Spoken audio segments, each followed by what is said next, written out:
Sur ce sujet donc, qui nous est cher, je vous rappelle qu'on a eu à l'Espace Éthique la chance d'avoir Jean-François Delfrécy il y a une huitaine de jours, et que par rapport à ce qui s'est dit dans la salle, j'ai rarement la langue de bois. Je pense qu'on n'est pas à ce jour sur une priorité politique sur le changement de la loi, donc je pense qu'il faut se le dire.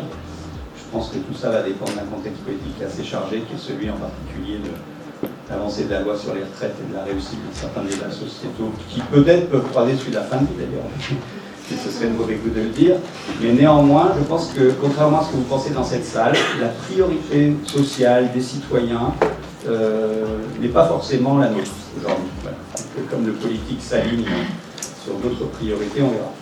Une fois qu'on a dit ça, ça ne nous empêche pas de continuer à poser des jalons, parce que un autre volet que nourrissent ces espaces éthiques, on a présenté depuis quelques jours à la Conférence nationale des espaces éthiques, c'est de se dire que dans un projet de loi, il y a toujours un moment où, quand on la construit, on bloque sur le caractère opérationnel. C'est-à-dire qu'on peut avoir des positions, les uns les autres, philosophiques, morales, on peut avoir des volontés politiques de dire je veux que la loi évolue vers, par exemple, le suicide assisté, comme Guillaume a tenté de le laisser entendre tout à l'heure. Il n'a pas dit qu'il voulait, mais il a dit qu'il pensait que.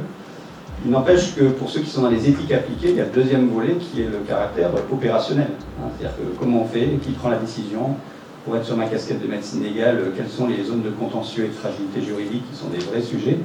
Et donc moi je pense que le débat entre professionnels, là, tel qu'on l'a aujourd'hui, il aide à ça. Il aide à lever ces blocages, parce que trop souvent c'est ces blocages, je vais passer la parole à Annie qui est d'accord avec moi, c'est souvent à cause de ces blocages que le législateur de temps en temps se dit on n'y va pas. Et je pense que il faut qu'entre nous, on ait, je reprends les propos de Jean-François Delfrécy, la sagesse de se dire qu'aujourd'hui, dans ce débat sur la fin de vie, c'est avant tout de répondre à la demande de nos patients. Moi, je suis toujours assez étonné par quelque chose qui est autour de l'éthique de conviction, et où encore beaucoup de professionnels, quels que soient les milieux, y compris ceux de la médecine palliative, même si c'est mes amis, continuent à avoir des discours qui sont plutôt de l'éthique de leur propre conviction, de leur corpus professionnel, alors que je pense que le débat de société aujourd'hui, c'est de s'interroger sur comment on répond à la demande singulière de chacun. Voilà.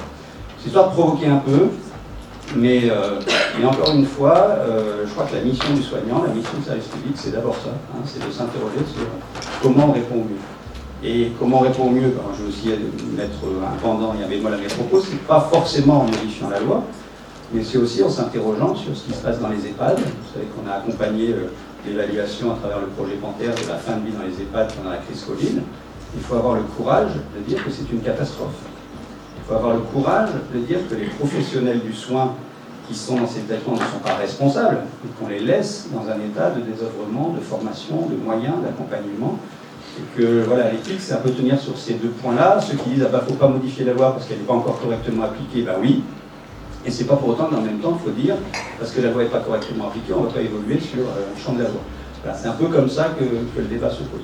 Alors l'idée de cette table ronde, c'est d'avoir des propos d'experts, mais aussi citoyens, parce que on débattait tout à l'heure avec notre collègue Christelle, et puis Annick que je connais bien, on a tous dans ce débat-là aussi ce travers d'être à la fois experts et d'avoir des convictions personnelles. Donc il faut qu'on arrive à allier.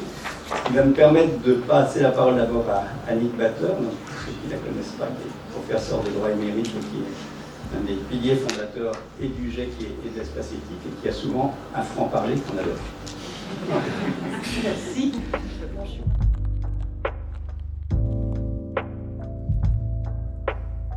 Ce qu'a pu dire Guillaume tout à l'heure sur le suicide assisté ou aide active à mourir, euthanasie ou aide active à mourir. Et je pense que les cartes, elles sont parfois un petit peu brouillées. Et je ne sais pas si vous avez vu dans la presse une décision de cour d'assises qui me trouble énormément. Ce vieux monsieur de 84 ans qui a euthanasié sa femme, qui avait quelques années de moins que lui, avec qui il vivait depuis 63 ans. Et ce vieux couple avait décidé de mourir ensemble. Et il a décidé de mettre fin au jour de sa femme quand le temps était venu parce qu'elle était très malade. Mais lui, il n'a pas réussi à en mourir. Et ce procès me rappelait celui qui a eu lieu il y a près de 2 siècles, à l'époque où il y avait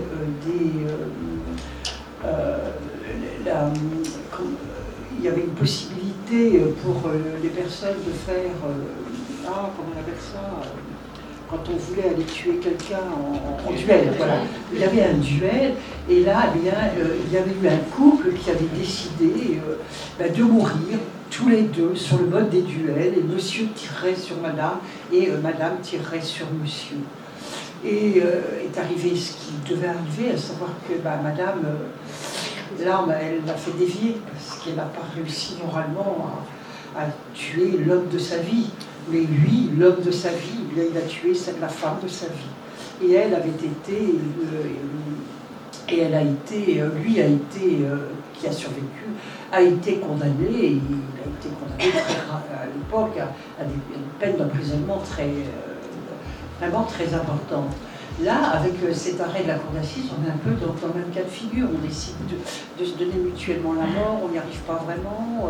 Voilà, il y en a un qui survit. Et le bilan, c'est que ce vieux monsieur de 84 ans, il a pris 8 ans de prison. 8 ans, à 84 ans, pour avoir voulu mourir correctement avec la femme de sa vie. C'est vrai que ça, je trouve, au moins ça interroge, quoi. Probablement, y a-t-il eu des failles dans l'accompagnement de ce vieux couple? Ça se dit, mais qu'est-ce qui s'est passé pour qu'ils en soient arrivés à une telle solution? Donc c'est vrai que les cartes peuvent être parfois un petit peu mélangées dans nos réflexions éthiques. Se dire, mais qu'est-ce qui est bien, quelle est la meilleure solution? Alors, ce point étant dit, qu'est-ce qui est dans ce qui se passe actuellement? Je suis tout à fait d'accord avec Grégoire sur le fait que ça va être long avant que la loi soit votée parce qu'on a bien d'autres priorités. Puis la fin de vie, il faut quand même reconnaître, c'est pas porteur. C'est pas porteur, ça fait pas très bien de discuter de fin de vie. Donc, il ne faut pas trop en rajouter, ce qui fait que je pense que ça va être un petit peu long. Moi, en tant que juriste, ce qui m'interpelle, c'est le fait qu'on ne laisse pas le débat aux mains de nos parlementaires. Nos parlementaires, en tous les cas les députés, sont les représentants de la nation. Nous les avons élus pour voter des lois, et c'est à eux de prendre les décisions qui s'imposent après des débats qui sont en général très longs. Or là, depuis quelques années, s'est imposé l'idée qu'en matière d'éthique, en matière de santé, il devait y avoir un mode de réflexion tout à fait original. Et notamment, pour la loi sur la fin de vie, il y a ce collège de 120 personnes issus de la population civile, au même titre qu'autrefois on le faisait pour les cours d'assises, qui se retrouvent là, tirés au hasard, et qui vont débattre et finir par faire une proposition sur la réforme législative. Et c'est vrai que c'est quelque chose, quand on y pense, de tout à fait étonnant. On réintroduit du débat populaire, alors que ça ne relève pas du tout de la compétence de ces personnes, qui d'ailleurs ne donneront qu'un avis. Alors après, reste à savoir si on suivra cet avis. En tous les cas, Grégoire a dit à plusieurs reprises que c'était beaucoup mieux que, je te laisse Grégoire, ce procédé que le précédent.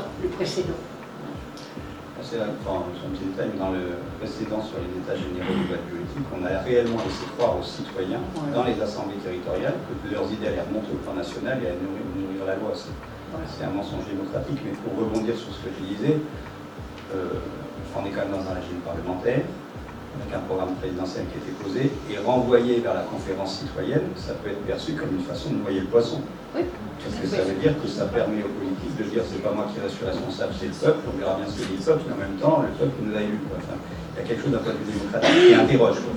Ça interroge énormément. Donc, je voulais juste soulever ce point, que je vous invite à être attentif à ce que dira ce collège, et puis de comparer ensuite avec le texte définitif qui sera adopté, pour voir si, au niveau de l'exercice de la démocratie, nous avons fait, sur ce point, un bond en avant, ou au contraire, un petit pas en arrière. Voilà. Donc, je pense que c'est tout ce que je souhaitais